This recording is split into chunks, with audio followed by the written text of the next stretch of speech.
Assalamualaikum warahmatullahi wabarakatuh. Anak-anakku sekalian, jumpa lagi dengan pembelajaran jarak jauh matematika kelas 9. Kita buka dulu ya buku paketnya. Nah, kelas 9 setelah bab transformasi, sekarang ke materi bab selanjutnya, yaitu kekongruenan dan kesebangunan. Ya, ada 4.1 kekongruenan bangun datar, kekongruenan 2 segitiga, kesebangunan bangun datar,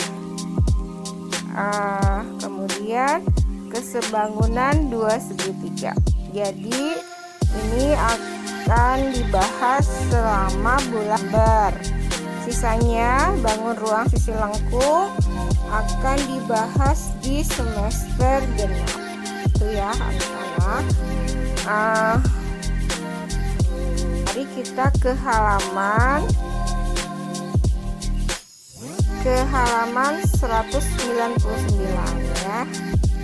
Coba halaman 199 tuh ya. Kekongruenan dan kesebangunan. Apa itu kekongruenan dan kesebangunan ya? Kata ininya berasal dari kata kongruen dan sebangun ya. Kata kuncinya kongruen, faktor skala, dan sebangun. Kata-kata ini ada yang sudah dikenal tidak, sudah familiar tidak di telinga anak-anak. Sebetulnya yang mana coba yang sudah kalian dengar, yaitu ini apa? Faktor skala ya. Faktor skala itu ada di materi transformasi, yaitu dilatasi. Dilatasi itu mempunyai faktor skala.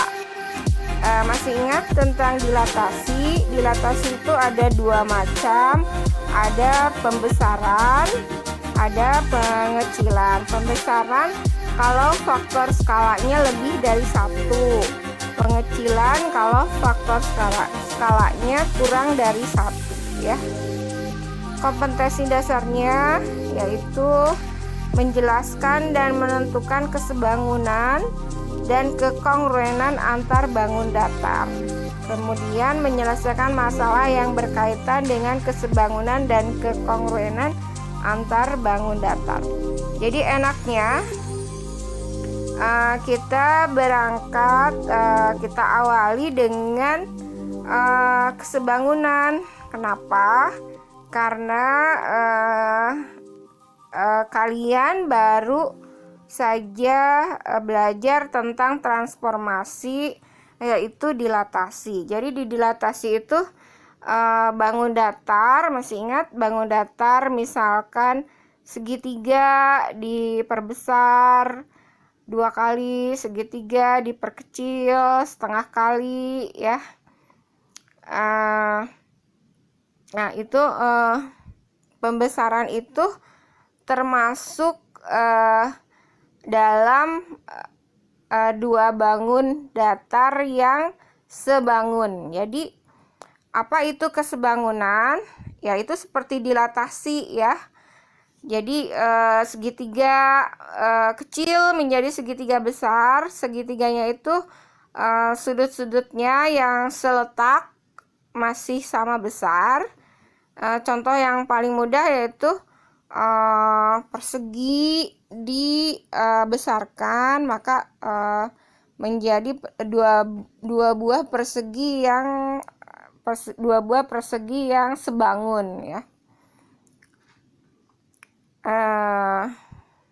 Nah ini peta konsepnya, kekongruenan dan kesebangunan bangun datar. Nah ini harus pelajari dulu apa itu syarat kekongruenan. 2 bangun datar disebut kongruen apabila, nanti kalian baca ya, apabila apa ya. Contohnya itu apa ya, untuk mengganti sementara kata kongruen itu adalah serupa sama persis seperti halnya dalam memasang ubin ya. Kalau kita akan menutup lantai kita dengan ubin-ubin persegi ya, yang sama besarnya ya. Ubinnya misalnya ubin 30 cm kali 30 cm ya. Nah, itu jadi lantai kita ditutup oleh ubin yang sama. Itu namanya ubin-ubin itu ubin-ubin yang kongruen, yang sama ya. Tuh.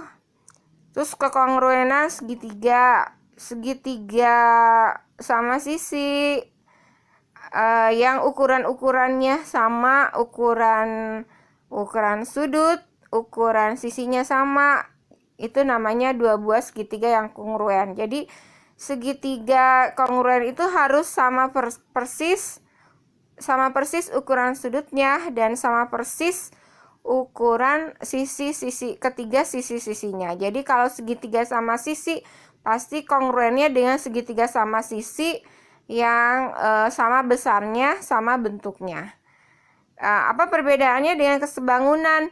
Kalau kesebangunan itu misalnya kesebangunan antara dua buah persegi. Persegi yang satu kecil, persegi yang keduanya besar. Tetapi pembesarannya itu dengan faktor skala yang sama. Kemudian sudut-sudut yang bersesuaian juga harus sama besar. Tetapi panjang sisinya tidak perlu sama, tapi mereka bisa dibandingkan antara panjang sisi dengan panjang sisi yang lainnya yang bersesuaian, yang seletak tuh mempunyai perbandingan yang sama ya. Mungkin kalian belum terbayang itu ya. Ini hanya gambarannya secara kasar saja. Nanti kita akan bahas syarat-syarat dikatakan dua buah segitiga itu kongruen jika memenuhi syarat-syarat. Ada 1, 2, 3. Ada 3 syarat ya. Kemudian nanti ada hitungannya, yaitu menghitung panjang sisi, besar sudut dari segitiga-segitiga yang sebangun dan kongruen ya. Jadi gini, kalau ada dua buah segitiga kongruen itu pasti sebangun. Tetapi kalau ada dua segitiga sebangun belum tentu dia kongruen ya. Kalian pasti masih bingung ini. Nah, kemudian apa syarat dua buah bangun datar, mau itu segitiga atau segi empat dikatakan sebangun? Nah, itu ada syarat pertama, syarat sisi-sisinya, kemudian kedua syarat sudut-sudutnya. Jadi di sini ada syarat syarat sisi dan syarat sudut ya. Tuh, ini tentang seorang filsuf Yunani yang menemukan tentang nanti dibaca ini sejarahnya, historinya ya. Nah, ini tentang kekongruenan bangun datar, mengidentifikasi dua benda kongruen atau tidak. Nah, ini ada coba amati dengan sesama gambar mobil yang kongruen ya, mobil yang kongruen, mobil yang sama persis gitu ya. Kalau yang gambar yang B, mobil yang tidak kongruen ya, tidak sama ini bentuknya juga. Kemudian ada gambar kursi yang kongruen. Apakah gambar kursinya betul-betul kongruen yang dua ini? Kalau kongruen itu sama bentuknya, sama segala-galanya, itu kongruen. Ya, seperti kalau manusia itu ada anak kembar. Apakah anak kembar itu kongruen? Tapi katanya tidak ada dua pribadi yang sama ya, meskipun kembar. Jadi kalau kembar itu ya hampirlah kongruen, tapi sebetulnya pasti ada perbedaannya. Jadi tidak bisa disebut kongruen ya. Tuh ya. Yang ini, nah ini tidak kongruen ya. Kenapa? Satu besar, satu kecil ya. Apakah ini sebangun? Kalau sebangun harus memenuhi 2 syarat. Syaratnya yaitu sudutnya harus sama semuanya ya, sudut-sudutnya harus sama. Kemudian sisi-sisi yang bersesuaian atau seletak harus punya perbandingan yang sama. Jadi memang kalau belajar kesebangunan dan kekongruenan itu kita melihat dari unsur-unsur sisi-sisi dan unsur-unsur sudut-sudut ya. Jadi untuk belajar kesebangunan dan kekongruenan, syaratnya kalian harus buka lagi materi tentang segi 3, segi 4, tentang sisi, tentang sudut ya. Kemudian contohnya lagi, nih ini ada 5 gambar pensil yang kongruen ya. Betul, ini kongruen ya. Sama persis ya.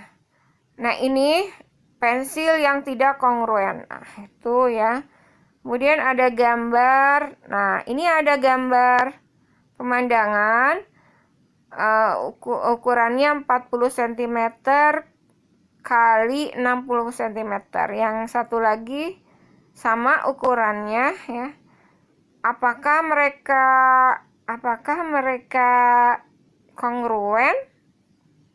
Ya, pertanyaannya apakah mereka kongruen? Coba amati pula gambar 44 dan 45. Apakah mereka kongruen? Ya. Kalau bentuk dia sama ya. Jadi sepertinya ini kongruen ya. Kongruen ya. Kenapa? Ukurannya sama. Panjang sama, lebar sama. Jadi kalau satu sama lain dihimpitkan itu tanpa celah sedikit pun. Kemudian ada figura lukisan. Apakah kedua lukisan itu kongruen? Tentu saja tidak. Apakah sebangun? Nah, coba cek perbandingan panjang. Misalnya panjangnya 30 cm berbanding 80 cm. Berarti 3 berbanding 8. Kemudian 4 berbanding 40 berbanding 40. Berarti 1 berbanding 1. Berarti ini perbandingannya nggak sama ya. Berbeda. Perbandingan lebarnya 1 banding 1. Perbandingan panjangnya 3 berbanding 8. Berarti kedua figura ini tidak sebangun ya. Tuh. Kemudian perhatikan beberapa pasangan bangun berikut ini. Nah, ada 2 persegi panjang kongruen. Betulkah persegi panjang yang berwarna pink kongruen dengan persegi panjang yang berwarna biru? Nah, itu sepertinya dia kongruen ya. Ini sisi ini ya sama panjangnya, sisi ini, sisi yang ini, yang 2 ini sama dengan yang ini. Jadi kalau yang ini dihimpitkan satu sama lain tanpa celah sedikit pun. Jadi ini saling kongruen ya. Kemudian yang B, apakah 2 persegi ini kongruen? Ya, ini 2 persegi yang kongruen ya. 2 persegi yang pink sama kuning kongruen. Apakah 3 bintang ini kongruen? Ya, ini 3 bintang kongruen. Apakah 3 tabung kongruen? Ya, 3 tabung ini kongruen. Kemudian ada contoh di bawah ini adalah contoh pasangan bangun yang tidak kongruen.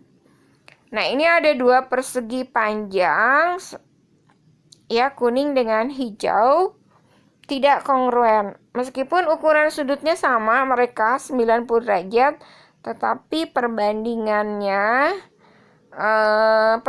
panjang sisinya tidak sama ya. Kalian bisa ukur ya, kalau ada ukurannya ini panjangnya berapa, lebarnya berapa, ini bisa dibandingkan. Yang ini ada segi 4, 2 segi 4. Yang satu ini namanya apa coba? Belah ketupat ya. Belah ketupat apa layang-layang? Belah ketupat dengan persegi ya, tidak kongruen ya. Nah, ini 2 bintang tidak kongruen. Ya, ini tidak kongruen. Ukurannya beda, satu besar, satu kecil, tidak kongruen. Ini dua tabung tidak kongruen. Ya, betul. Karena tabung ini satu besar, satu kecil. Diskusikan dengan kelompokmu lalu paparkan hasilnya kepada teman-teman.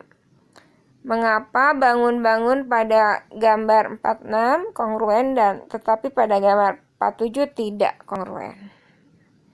Nah, ini mendapatkan dua bangun kongruen dengan translasi. Oke, kemarin kita sudah belajar translasi, yaitu pergeseran ya. Persegi panjang ABCD ya. Salin persegi panjang ABCD pada gambar 48 pada kertas lain, kemudian guntinglah. Setelah digunting, geser persegi panjang ABCD yang kamu buat tadi sehingga titik A berimpit dengan E, titik B berimpit dengan F. Apa yang terjadi dengan titik-titik lain ya? Jadi bangun ABCD kongruen dengan EFGH disimbolkan dengan, nah ini simbol kongruen ya. Jadi persegi panjang ABCD EFGH itu, nah ini simbol sama dengan dan ada kayak cacing kayak huruf S di atas. Ini adalah simbol kongruen ya. Jadi tadi EFGH itu hasil translasi dari ABCD. Jadi ABCD ya, kalau benda digeser kan tidak mengubah bentuk ya, bentuknya tetap. Jadi mereka itu saling kongruen. Nah, kemudian mendapatkan dua bangun kongruen dengan rotasi. Ya, rotasi itu kemarin apa? Perputaran. Nah, contohnya ini ada trapesium, sepertinya sama kaki ya. Trapesium PQRS diputar sehingga menjadi trapesium TUVW. Nah, ini mereka kongruen ya. Tuh. Kemudian, nah ini syarat dua bangun segi banyak. Nama lain segi banyak itu poligon kongruen. Apa syaratnya? Nah ini trapesium ABCD kongruen dengan trapesium PQRS. Syaratnya adalah jika sudut-sudutnya yang bersesuaian sama besar dan sisi-sisi yang bersesuaian mempunyai perbandingan, sisi-sisi yang bersesuaian harus sama panjang, baru dikatakan kedua bangun datar itu kongruen ya. Itu anak-anak. Nah, sekarang ini syarat dua bangun datar kongruen. Tuh ya. Di sini ada trapesium siku-siku ya sepertinya. Atau kita sebut trapesium saja karena tidak ada tanda siku-sikunya. Kalau ada tanda siku-sikunya, kita yakin bahwa itu adalah trapesium siku-siku. Tapi karena tidak ada tanda sikunya, jadi katakan saja ini trapesium ABCD. Akan dicek apakah kongruen dengan trapesium JKLM ya. Maka nah di sana ada tanda sudut D sama besar dengan sudut M ya. Sudut D sama besar dengan sudut M. Maka sudut-sudut syarat sudutnya yang sama adalah ya, ini ya. Sudut A dengan J, B dengan K, sudut C dengan S, sudut D dengan L, ya itu. Dan sisi-sisi yang bersesuaian juga yang ini ya. Nanti kalian baca ya. dan lihat bahwa mereka memang sudutnya, jadi A ini sama dengan J ya, lancip ya. Sudut B sama besar dengan sudut K, sudut C sama L, sudut D sama M. Kemudian sisi AB sama dengan JK sama panjang ya. Sisi BC sama panjangnya sisi KL, sisi CD sama panjang dengan LM, sisi AD sama panjang dengan JK gitu ya. Jadi mereka saling kongruen. Jadi kalau ini dihimpitkan itu saling menutupi tanpa celah sedikit pun, artinya mereka itu adalah kongruen ya gitu. Sama bentuk, sama sudut, sama ukurannya ya. Nah, ini segi 4 A, B, C, D ya. Ini segitiga kongruen dengan segitiga W, X, Y, Z. Nah, makanya sisi-sisi yang bersesuaian, sudut-sudut yang bersesuaian itu sama ya. Bagaimana contoh berikutnya, bagaimana mengidentifikasi dua bangun kongruen. Nah, ini ada persegi yang ukurannya 8, ada persegi yang ukurannya 9, ada persegi yang ini ukurannya 8 tapi bentuknya berbeda ya. Manakah persegi di atas yang kongruen? Jelas yang kongruen itu harus yang sama semuanya ukurannya. Jadi coba menurut kalian yang mana yang kongruen? Tentu saja gambar yang A dengan yang gambar yang C ya, itu kongruen. Nah, itu ya, dibaca lagi syaratnya. Nah, kemudian menentukan panjang sisi dan besar sudut yang belum diketahui. Perhatikan gambar trapesium ABCD dengan trapesium PQRS. Ini ukurannya ada ya.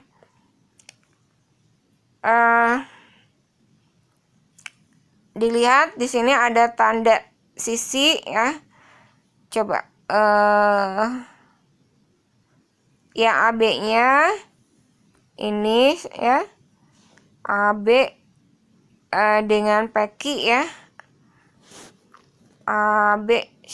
AB ini 40 cm sepertinya sama dengan di sini ya, sesuainya dengan PQ. Kemudian CD dengan RS ya. BC dengan BC itu dengan RQ atau QR. AD itu dengan SP ya gitu. Ditanya berapa sudut besar sudut R. Sudut R ini ya. Sudut R itu, nah ini nanti kalian coba cari jawabannya ya. Sudut R itu besarnya X. Jadi X ini yang ini nih. Nah, berapa besarnya ya. Tuh nanti kalian cari ya, selesaikan ya. Coba. Itu saja kalian yang pelajari pada pertemuan kali ini ya. Nah, ini ada manakah pasangan bangun berikut ini yang kongruen dan tidak kongruen? Jelaskan.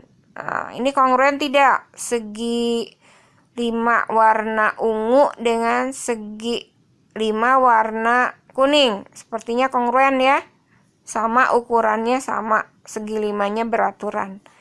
Apakah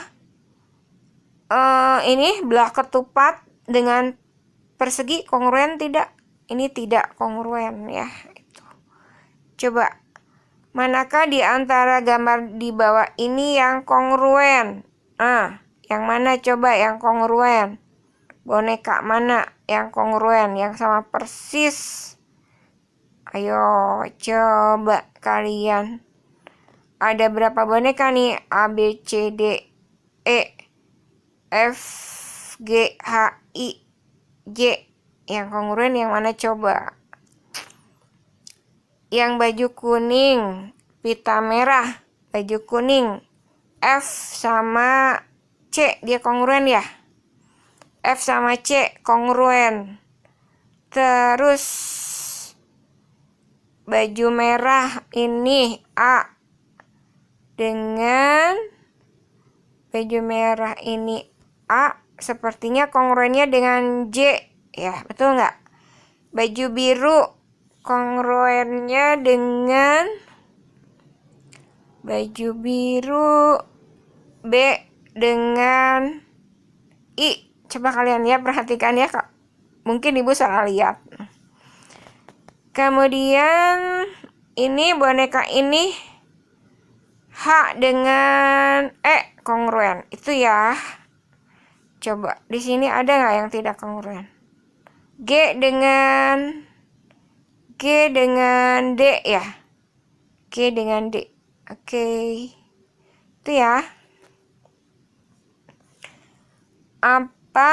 Apakah menurutmu pensil warna pada gambar di samping ini kongruen? Kongruen tidak ini? Kongruen ya. Ini kongruen. Tuliskan pasangan bangun yang kongruen. Nah, yang mana? Yang kongruen yang mana? A dengan, sepertinya A dengan D ya. A dengan D.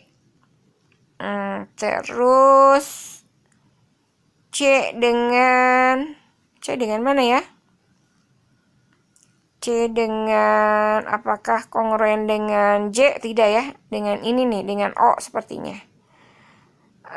Kemudian trapesium ini kongruennya dengan ini, dengan M sepertinya ya. Kemudian lingkaran ini dengan mana ya? Kongruen. Nanti kalian cek ya. Pasangan bangun ini kongruen katanya. Tuliskan sisi dan sudut yang bersesuaian. Nah, ini nanti kalian coba ya. Kemudian yang ini, manakah belah ketupat di bawah ini yang kongruen? Nah, ini belah ketupat yang ini biru ya, biru Tosca. Yang ini kongruennya dengan yang ini ya. Ini kongruen. Jelaskan. Oke. Tapi dengan ini kongruen tidak dengan C. Ukurannya sama ya. 5 cm. Oh, 5,5 ininya ya. Ini 5 cm. Ini 5,5. Nggak sama ya ukurannya ya. Berarti yang A kongruennya dengan yang C ya. A dengan C. Sudutnya kan kalau ini 50 derajat, ini 50 derajat, ini yang tumpulnya 130. Berarti kalau ini 130, ini yang lancipnya 50 derajat. Nanti kalian cek ya. Diketahui trapesium ABCD dan trapesium FEHG jika sisi AD, kalau AD 12, nah ini mereka kongruen. Jadi maka EH-nya berapa katanya? EH yang ini, berarti yang ini harus sama panjang dengan yang ini ya. Tuh ya. Jadi kalau yang ini 12, berarti yang ini yang 12 ya. Yang ini yang 13 cm. Berarti yang ini AB-nya 22 ya. Itu ya. Berapa panjang EH? EH itu sama dengan BC. Coba. BC-nya di sini berapa? Nah, ini harus dicari pakai Pitagoras. Coba nanti kalian cari ya, bisa nggak ya? Nanti japri ya, kalau ada yang menemukan ini dengan Pitagoras, hitung dulu ininya dengan Pitagoras ya. Berapa nanti akan ketahuan BC-nya, nanti EH-nya sama dengan BC ya. Nomor 8. Ini jika dua gambar di samping kongruen, tentukan nilai U dan V pada gambar berikut. U dan V. Nah, ini U dan V sudutnya. Mereka kongruen, berarti ini 135 dengan U dekatnya berarti ini dengan berarti U-nya 75 ya dengan ini ya. Nah, berarti si V-nya itu masih ingat berapakah jumlah sudut dalam segi 4 tuh jumlahnya 360 derajat. Nah, ini berapa sudut yang ini? Sudut yang ini berarti sudutnya sama dengan V. Nah, hitung dulu yang ini. Nanti dapat V-nya. Itu ya anak-anak ya. Sampai di situ aja dulu ya. Tapi sebetulnya maunya kalian kalau sudah paham kerjakan sampai halaman 215 ya. Nah, ini coba dipelajari sampai halaman 215 ya. Kerjakan. Kirim hasil pekerjaannya, foto ya, kirim ke kantung tugas di Google Classroom. Selamat belajar. Jika ada yang tidak mengerti, boleh tanyakan Japri via WA. Assalamualaikum warahmatullahi wabarakatuh.